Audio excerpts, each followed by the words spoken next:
Hi everyone, Tuesday 25th of November. The year's just about gone and it's Club Grubbery time again. Great to be back on with you, Johnny. Thanks, mate. Yeah, another great interview, and yeah, we're really pushing these interviews out towards Christmas. It's a great time of year, isn't it? It is, and we're getting some incredible guests on our program. Um, I'm starting to forget who we've had on. We've had that many over the last 4 years, but we've got with us tonight a real fair dinkum Aussie, and he's been all over a lot of stuff that's been going on in our country for a while. He's rational, he's sound, he's reasonable. He doesn't seem like a rabbit hole dweller, and he's got a very simple truth for the Australian people about digital identity and a whole bunch of stuff that goes with us. And tonight our guest is Paul Conlon, author. I think an engineer also as well, trained as an engineer, in the Australian Army. And Paul has written a book called Citizen One, and it's all about digital identity. Citizen One, um, the case against digital ID. So great to have you with us, Paul. G'day, Hoody. Lovely to be here. Thank you very much for the invite. Great stuff. And when the program's over, you can probably beat out Stairway to Heaven for us on that guitar behind you. We'll see how we go. All right. Well, let's get right into this because the last few days we've been bombarded with messages and videos that people are putting out, how to prepare for what's coming in the next few days, weeks, months relating to digital ID, the situation around the social media age identification process. There's an awful lot going on, and I spent the morning looking at how we as Club Grubbery and how Graham and Michelle as individuals can navigate around this and still keep our privacy. Hmm. So I think the fair thing to ask you, Paul, is you've been all over this for quite some time. Unpack your story a little bit for us. Yeah, so a bit of a background on me. Thanks for the introduction there. Look, about half decade ago, like many of us, we were just living our lives, weren't we? Some of us professionals, and we had professional goals or raising a family, and then the whole world changed. And I like many looked around and saw many brave people speaking against the mainstream narratives and just offering alternative points of view and attracting vitriol for it in many cases. The medical profession was a perfect example of that. And I was left a bit bewildered that, my life had been upended and it took me some time to ground into that fact. And I eventually thought, well, actually it came to me fairly quickly. I thought, well, I can't just sit here and be passive about this. This requires some effort from me, as a functional member of a society, particularly as a father. There's a moral obligation on me to at least gift my children a world as free as I inherited it. And so I scratched my head and thought, what unique skill sets and experiences do I have that I could bring to bear in this increasing war?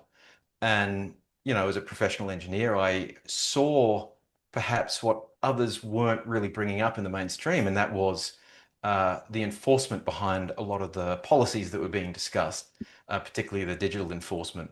We live now, you and I remember phones with curly wires attached to them, and, but we have generations now that know nothing other than high-speed internet. That's their lives, and clearly to me, this was going to become a mechanism that the state would take upon itself to regulate and use as a sense of control. So I could see it from a technical point of view. I've been gifted with a degree of eloquence in language, so I could sort of dial down a lot of that tech stuff, which people tend to quite rightly zone out to. But also, I have a fairly unique family background. My grandmother was a teenage girl living in Germany in 1939 when she heard the tanks roll past her house going into Poland and the genesis of the Second World War. And, so I grew up learning a lot about what happens when a state centralizes knowledge of its population without me really knowing it. In an odd way, I got to learn more about my family and my grandmother in my own youth when I saw these things play out in my own life. So yeah, I decided to write the book and increasingly appear on public shows like this and try to bring a reasoned argument and some emotion to what I think is one of the most important topics unraveling today. Mm. Johnny. Where does your skill set and your experience as an engineer lead you to give advice to people trying to navigate this? I got a text today from uh, someone that was saying that one of the best things to do is to get rid of your iPhones and get the Google platform phone and basically put new software on it and all this sort of stuff. But obviously, people will be very confused about all that. Yeah, and rightly so. I think John, you've actually opened up two rabbit holes in one there. I know, Graham, you said I don't look like somebody who goes down them, but so there are inherently kind of two questions in that. One is I suppose what do we do? What is the tech? How do we defend against it? But I think zooming out a bit, the bigger question in what you've just put in front of me there is why should we? Why are we playing defense in this game? And Mm. I've done a lot of rumination on this, and I actually think we as a nation are in an identity crisis of our own. Digital ID tends to be a very personal thing. You think of it as an app. It's how you'll access your life, your resources, your services.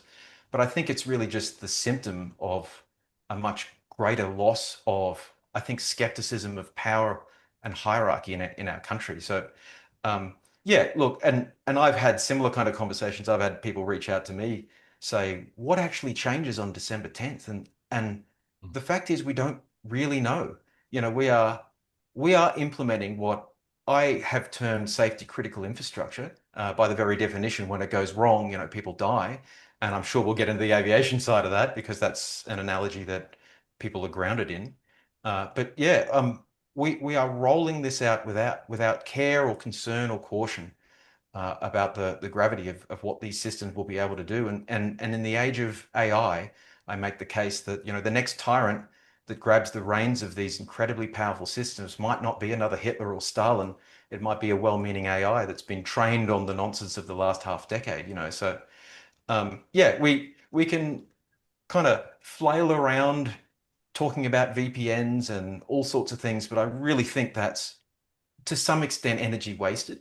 I Mm. think we need to zoom out and say this is not acceptable at a primal level. This country was born on a fairly flat power structure and hierarchy. It's in our DNA. And we've abandoned that. And I think that's what needs addressing, and the rest will hopefully fall into place. So it's a bigger issue. Mm. Yeah, I remember When I, back when the Australia card was being touted as the new way forward for Australia. The Australian people rejected it out of hand. What do you think's changed in the last few decades? Oh, that's interesting. Look, it's kind of recent history, isn't it? For some of us, that still lingers in our memory. Look, I think the convenience factor is one. So we've inherited a lot of freedom that we didn't earn. And the unfortunate, unavoidable downside of that reality is we don't value the unearned. And so we've ridden on the coattails of brave men and women who fought and bled for these liberties that we don't value. And what that means is, as digital technology has come along, we've embraced how it reduces friction from our life, and we've become so accustomed to that I think hardship has now become something to be avoided at almost all costs. And that's one of the things going back to John's question there, that I try to educate people on is uh, I've noticed culturally a correlation between the term digital and good or beneficial or better. And you remember the VHS days when they were phasing that out and DVDs were coming in. They had those ads where they'd replay a certain video clip, and it was all grainy and muffled on VHS, but the DVD, the digital system, was crisp and clear. And there's been a lot of conditioning uh, to lead us to the perception that digital means good. So when you hear things like digital ID, we have this kind of baked in over the decades kind of appreciation of that must be good, right? But like everything in engineering, as in life, everything is a trade-off. And I try to educate people on some of the qualities of digital data that they're, understandably ignorant to. People don't want to understand how a smart TV works to just use it. But again, when we're talking about implementing safety critical systems, dangerous, powerful ones that our children will have to live with from birth, the onus is on us to understand them. And yeah, so I think we've lost that over the last few decades, uh, that tolerance of hardship, the ability to forego pleasure or convenience for a higher principle. And that goes back to my comment on the loss of national identity and the skepticism of power and hierarchy. I think that's one of the primary reasons why we're here. Mm. I mean, there's almost a horrible irony to all this, isn't it? I mean, you're talking about the dangerous rollout of technology and this digital stuff, but we've just had the dangerous rollout of a drug Mm, without any testing. mm. They're not far removed, are they? Societies are defined by that which they will not tolerate, right? In a way, these two things are very much the one thing. Mm. Uh, and Yeah, we have to rediscover that larrikinism, I think, that ability to embrace difficulty and solve problems ourselves on the ground, And we're just going to see more and more of this until we get over our identity crisis as a nation. And we were saying before we started recording, I feel there's a silver lining here too.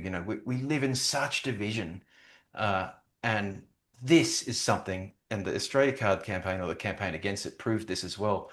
It rallied people across all geographies, all dimensions of society. There were farmers, journalists, business leaders, musicians, authors, politicians, sports stars, barristers, white collar, blue collar workers. It affected everyone, and it was a rallying thing. And that's what I hope for our nation now, that we can see some positivity in this. But we're on a knife's edge, aren't we? Well, we are, and I think the big thing is what I've noticed after nearly 73 years now is we ride on the coattails of the Anzacs and the Diggers. Mm. We're very proud to say we're Australians and we march under the Australian flag and we're just like them. But in actual fact, we're nothing like them anymore. No. It appears to me that that is lost. That's just a myth that we hang on to undeservedly. You've got you talk you talk about our military history and the likes of Leslie Morshead who led the garrison at Tobruk, but also was the architect of the successful retreat from Gallipoli, where not one life was lost in the First World War. General Sir John Monash, arguably one of the best strategic commanders in World War One, if not even into World War Two. Those men gathered like-minded Australians who practiced ingenuity. They were resourceful. They had guts. They had courage, and they could take a knock. But we seem to be perpetually offended at the slightest thing in this country. We seem to have lost that. And I've seen that start to happen in the last 30 years. I think we've become bloated on entitlement. How do we? I mean, we're talking about digital ID, but what we're really talking about is an Australian culture that's lost its way, because that's why these things are happening to us. How do we bring it back, Paul? Yeah. Look, that's a question that the history books will make clear, I suppose. Every generation's battle goes in with a degree of uncertainty, a large degree of uncertainty. And I completely agree with what you've said there. How have we honored these brave uh, figureheads in our culture, in our society, a small nation, that's really punched above its weight. The freedom that they've gifted to us is not ours to give away. So I think gratitude and appreciation are really a good start. They work at an individual level and they work at a national level. And as you say, we've become so hyper offended by absolutely everything. Well, that's the opposite of gratitude, isn't it? There is Yeah. so much we still have to be thankful for here. The weather, the opportunities, the resources that in many cases we're not permitted to use. For goodness sake, And I think when you flip that mindset towards there is something good here worth fighting for. The legends exist because, men and women prior came to the same conclusion.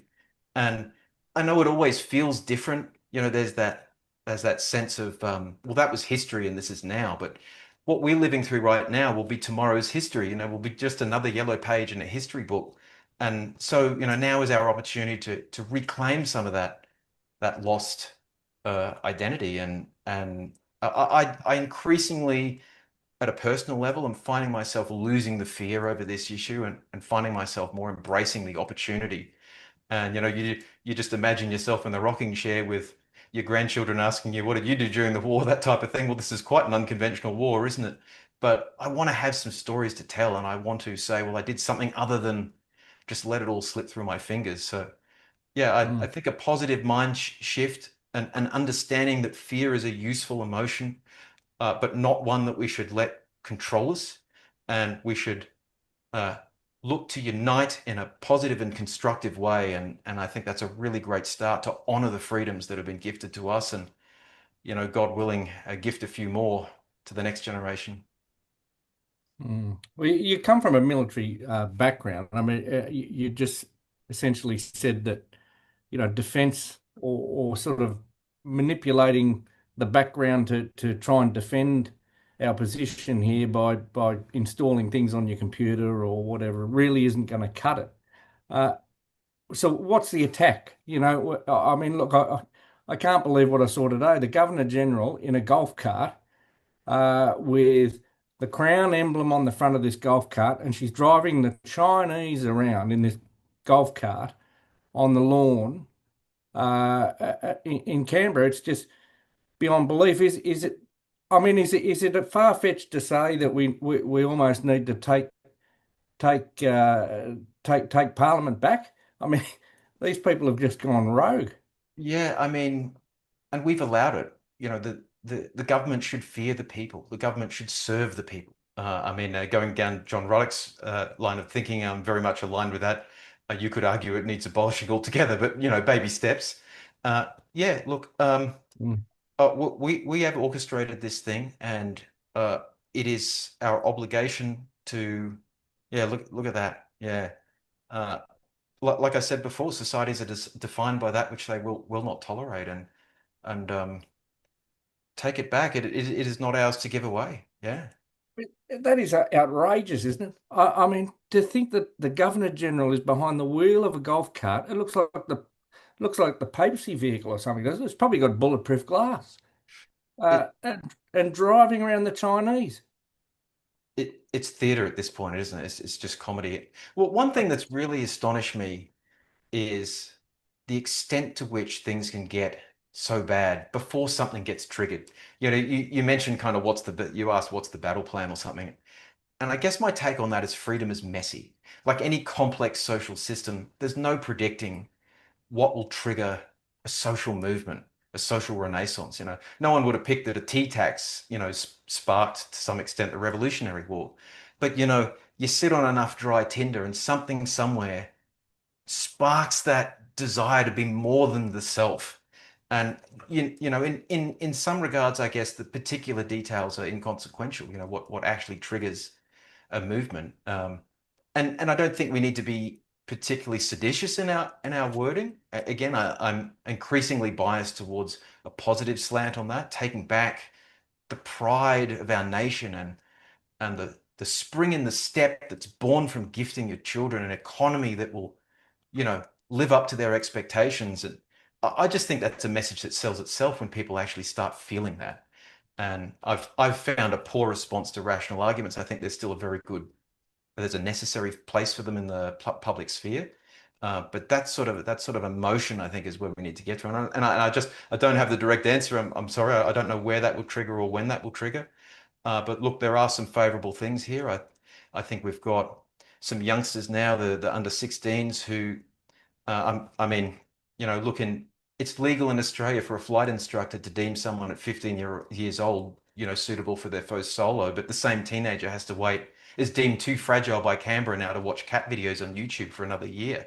I mean, the the unspeakable absurdity of that must be being felt in the younger generation at the moment, and they're going to want custody of their own futures, and I see them as allies in this. You can and let that be a message to them. You have older guys here who have lived a fairly good childhood and a fairly free childhood, and we're on your side, guys. We want the best for you, and a government that governs through prohibition doesn't get systems that protects children. It gets systems that automate further prohibition, and that's not going to happen on my watch.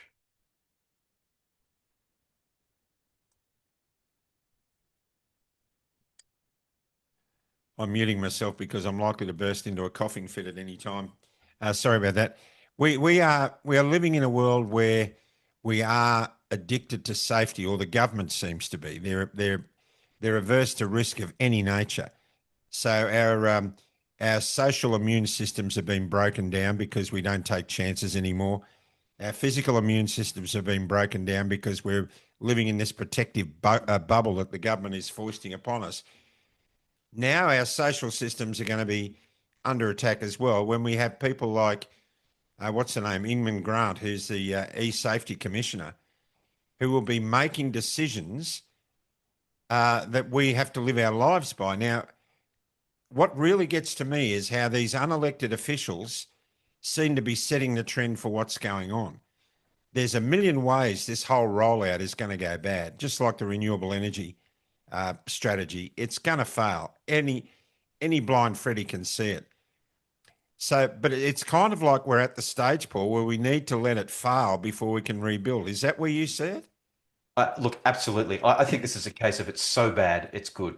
The wheels are going to fall off this, and tyranny often comes well dressed, right? Safety is not something that the diggers prioritized as a metric to optimize in society. It's actually a very destructive thing. I've got a young son who's doing all sorts of things that healthy young sons do, and as a parent, there's that eternal tear through the heart. There's the need to, or the desire, the urge, the visceral urge to protect them. But then, particularly as a father, the other hand wants to push them along further to the edge. And children need risk to mature. What we're actually doing by being overly safe is engaging in a form of child abuse, because we will raise a generation who has no way to measure cause and effect, has no ability to determine risk tolerance and to push themselves to the appropriate levels in life. It is castrating a generation to optimize a society for safety. Yet it sounds good, doesn't it? It fits the three-word slogans, but it's very easily dismissed at an emotional level and at an argumentative kind of logical level as well. And let's not forget, over 100 years ago, that they were happy for 16-year-olds to take a bullet. But here they And won't many let were them willing off. to. Yeah, Yes. yeah. It's absolutely ridiculous. And I'm glad the Greens aren't supporting this, Mm. and that should be pointed out. So kudos to them. We don't usually give them too many raps, the Greens, but they deserve one on this occasion because they're not supporting this ban on social media for the under 16s, which I think is a good thing. Oh, absolutely. Yeah. Look, yeah, Senator David Shoebridge there, the Green senator, actually said, I quoted him recently in a newspaper article, they're making it up on the fly. 2.5 million young people are being disrespected and everyone's privacy treated like a joke. That's the bumper sticker right there. He's absolutely got that right. And I think, again, taking a bit of a positive spin, what we're seeing there is what you might classify as a traditional political adversary unifying on this issue that affects all of our humanity. And I think that's a very positive thing to see there. Yeah, Mm. there are positives in it. There are a lot more people speaking up Mm. that hitherto have been very, very quiet or in absolute opposition to some of the things we're discussing. We started talking early in the piece, Johnny, about how there was a fair chunk of people who woke up during COVID, and there's a whole lot more, of course, who remained asleep. But there are situations that are going to occur to wake more people up. For example, the digital ID will wake up people who slept through COVID. Central bank digital currency will wake up people who slept through digital ID. So Mm. what we're seeing is a government that we've consistently said has no ability to read the room or understand the mood of the people. The way this is all rolling out in every sphere of the way we live is only going to get more and more people upset. And we're going to be doing a lot of interviews in Canada next week, talking to some Canadians, some pretty high profile ones, about what's going on over there. And increasingly, they're saying that more and more people are waking up over a whole raft of things, but mostly it's about being disrespected by government. Yeah. Yeah, I mean, that's a valid thing to get all riled up about, isn't it? And I found digital ID is a really peculiar one because, when I first embarked on my journey of advocacy and wrote the book, I was honestly preparing myself for the same sort of vitriol that the doctors were getting and everyone else was getting who was speaking out. And I actually found quite the opposite, with the exception of one person who mildly got a little bit kind of skirty with me. Everyone I talked to supported what I was doing. Yeah, I don't want the government knowing what I'm doing, and I'm not having a digital ID. It was a remarkable vox pops and a remarkable kind of taste of the population. I've come to learn that Australia is particularly, and I don't know why, I don't know if it's the kind of Eureka Stockade mining license thing or the kind of Ned Kelly folklore. There's something about us that particularly objects to identification and the state knowing more about us than it should. And the prickly thing that might be waking people up there, as you referenced, is I found a lot of people had this gut feeling that they didn't like digital ID, but they didn't really know why. And that's one of the reasons why I kind of break down some of the arguments. The book's called The Case Against Digital Identity. There are a few pillars, there are 4 pillars I write about. But I've come to understand, I've tried to explain it to people in various ways. And one of them is um, that there's a contradiction in terms here. Uh, and it's in the name. Digital systems are infinitely ordered. They're ones and zeros. It's the pinnacle of structure. But human identity is quite the opposite. It's infinitely chaotic. Our identities change, we age, we contradict ourselves. We can't be compartmentalized and pigeonholed. But the powers that be are forcing this impossible merger. And when the state attempts to pigeonhole the infinite nuance of humanity into a rigid digital system, well, it drifts towards tyranny, because when you try to enforce order on an inherently chaotic system, you have to use more and more and more force ineffectively. And I think that's why people have this sense that it's not right, and they don't really know why. I think it's very anti-human in demonstrable ways. So yeah, look, I think I'm not surprised that people are waking up, and maybe the understanding as to why comes a little bit later, but that sense that something's wrong, I'm feeling it too. Yeah. And I think the sad part about this, Paul, is that in so many ways, this technology could be used to benefit people, but because of the scenarios that we're faced with, and the distrust of government, we're hesitant to accept any of the benefits. I mean, for instance, if there was digital input from, say, SIDS cases, they could be recorded across Australia, or vaccine injury, or if a new drug was introduced and a cluster of those people ended up getting sick, you could de-identify all that data, and you could get really useful information that would protect people. But we're in this situation where we just can't trust the bastards. Well, that's right. It's a real shame, isn't it? Technology is a double-edged sword. Uh, that's very Mm. true. It enables us, it enables surgeons to operate on patients on the other side of the world. That's a remarkable thing. That's good for Yeah. humanity. But like everything, the tyrants want to get their hands on it too, don't they? And the big irony is, uh, if we really wanted to break down some of the frictions in the global digital economy going forward, there are entrepreneurs and private industry solutions being built right now using technologies that eliminate all of the problems with centralized systems. There's an area called self-sovereign identity, which I won't get into the technicals of it, but it's it's based on well-established mathematics that allow you to prove that you have certain characteristics without revealing the information that derives that. So, for example, I could prove my age without revealing my birth date, or I could prove that I have some qualifications without revealing anything about the institution that issued it to me. And the principle behind SSI, or self-sovereign identity, is that the user owns the data, and they selectively give out and can revoke digitally and securely any piece of their kind of compartmentalized identity puzzle that they want to any actor that they want. These systems exist right now. They're much safer. They empower the individual rather than the state. And the fact that we're not adopting them, I think, says all that needs to be said about the motivations behind these monolithic, dangerous, safety critical centralized systems. It's not safety, it's Mm. control. It's never about safety. And What you're saying is that the tyranny we're going through is actually going to lead to great innovation that will only improve our systems. Is that what you're saying? Look, what's the alternative?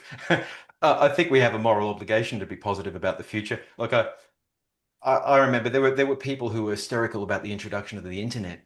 Maybe they had valid concerns. It completely, changed life on this planet, and now we rely on it for all sorts of good.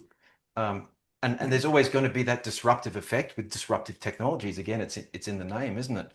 And there will always be tyrants wanting to get their hands on the latest tools. But we've managed so far as a species to cup our hands around that fragile flame of liberty and pass it forward. It's flickered a few times in some pretty strong winds, but it would be a real shame if it is extinguished on our watch. But I'm fairly confident that we will find the maturity as a nation and as individuals to really grasp this issue. And it might be at the 11th hour, but I'm confident that we've got the motivation and the ability to do it.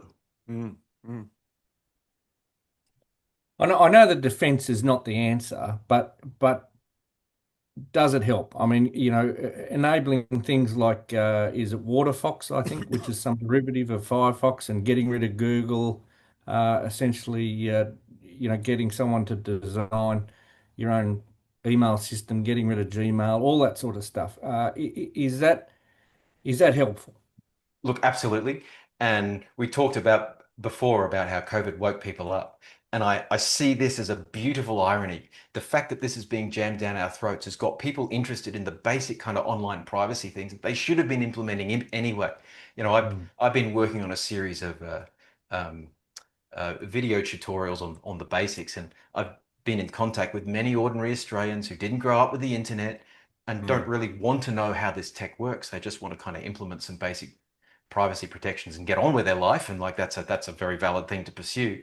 And I've heard the kind of on the ground real world confusions, the kind of operational confusion about how the internet works and how VPNs work, or just how to install and use them. To be honest, these products now are very consumer friendly. That's kind of one button touch, and it's one of those areas where a small amount of effort gets you 80% of the way. And Mm. I just think we have another awakening on our hands because of an adversary who's overplayed their hands, and the result, I think, will be a lot of people who now have the basics of online privacy in effect. And let's not forget that for every technician and engineer who is monstrously participating in the creation of these systems, there are other ones acting through altruism and building these sorts of privacy technologies as well. So there are people out, I know some of them personally, there are people out there in the world using the tools available to us and the technologies available to us to protect the individual, and that's great. And yeah, so yes, they do help. We should have been using them already, and now we've got a reason to. Mm. Mm. Absolutely. I think the big question for a lot of our viewers, as well as for us as podcasters, we need to keep the flow of useful information going to the people who listen to us and hopefully spread. Yet, in order to make a stand against this stuff, we feel like we should say we're not going to comply and therefore lose the platforms. That's why we're trying very hard to get people to go to our website, Mm. go to Rumble, go to Telegram, go to Signal. That we can still use those things because they're pretty much offshore. They're not going to be governed by the Australian legislation. Mm. So there's lots of ways we can do that, and we're dedicated to finding a way to keep this program on the air. Mm. We're a way off from that happening yet, but we need to consider it, don't we? Oh, absolutely. And you're right. Well, you're explaining redundancy there, which is a very important concept. And Mm. to be honest, I wouldn't want to be in the shoes of those trying to impose these systems because I just don't see how it's going to take root either at a technical or a social level. Yeah. And yeah, we don't know the battle landscape. It's changing so frequently, and we've got the extra dimension of complexity of the US tech giants.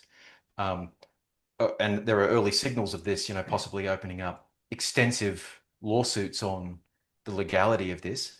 Plus, you have, in my opinion, a rising citizenry who's just seeing this as a step too far. So there are many dimensions in our favor. And look, we have to brace ourselves for a disruption in communication. I think it's unreasonable to expect otherwise. But yes, again, like I mentioned with the protective technologies that you asked about, John, I think diversifying the areas that our message can be found is probably something we should be doing anyway, and this will force us to find that. And I think we'll see a resurgence in email lists.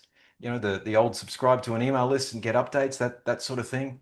There'll be a lot of word of mouth, the digital version of word of mouth, and that'll happen on all sorts of chat. Again, we don't really know the details, but in these complex dynamic systems, you know, when pressure is applied somewhere, it gets released somewhere else. And censorship is an incredibly awful thing to get holistically applied. And perhaps doing without Instagram for a couple of months will give people that necessary taste of discomfort enough to get some skin in the game here. And again, yeah, disruption's coming, but I can't see how this will be so orderly implemented that everything just goes offline like a kind of a 90s end of the world movie or something. I think it'll be the implementation will be haphazard at best. I suspect some platforms won't comply at all. And the legislation is so open to interpretation, I don't know how it can be enforced anyway. So yeah, absolutely. Subscribe to many different things, and I'm sure some of the information will still flow somehow. And I think we'll learn a lot from this. This won't be the first attack on digital freedom. And this first exchange or encounter we're staring down the barrel of now, we'll get a lot of intel out of that. We'll get a lot of real world experience of what actually did happen and how people responded. And that'll be very useful for us going forward when it reappears.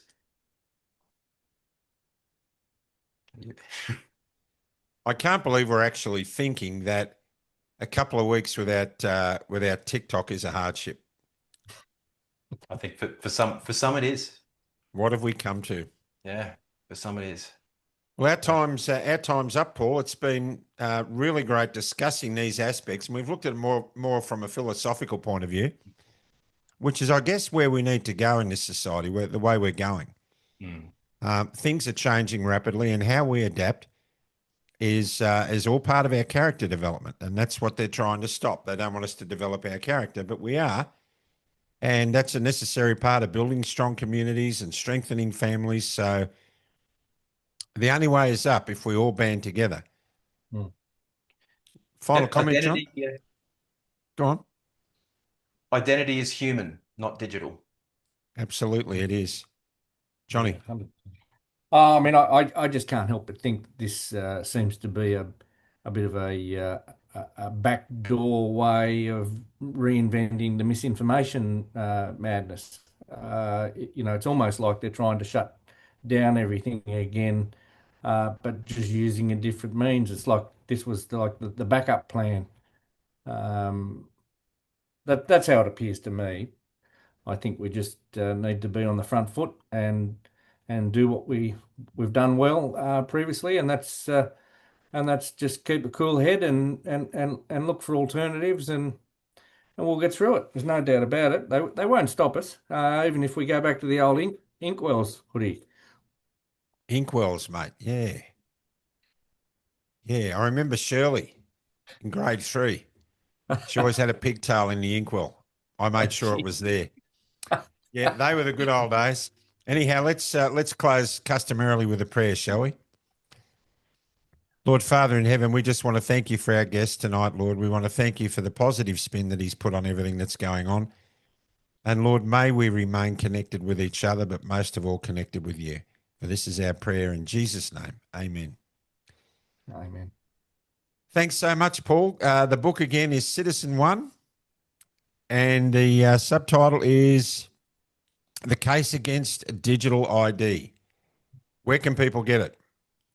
You can find it on any good online retailer, or I sell it at my website, paulgconlon.com as well, if you're interested. And I'm more than happy for people to reach out to me. You don't have to buy the book. I'm happy to connect and answer questions and help people through as well. So, yeah. Fantastic stuff, Paul. We'll have you back on again. I'm sure there's going to be a lot more information we can glean from you. So That'd be my pleasure, buddy. Yeah, thanks for being such a great guest. And Johnny Larder, you've often been heard to say. When's the digital book coming out, Hoody? You just couldn't make this stuff up. You couldn't make this stuff up. A minute we're talking about inkwells, and now you're talking about digital books, for goodness sake. Stay out of the trees, everyone. Don't forget what you did yesterday, Australia, got you to today. We'll do this one day at a time, and we'll come out the other end with a smile on our face. God bless you, and we'll see you next time on Club Grubbery. Bye for now.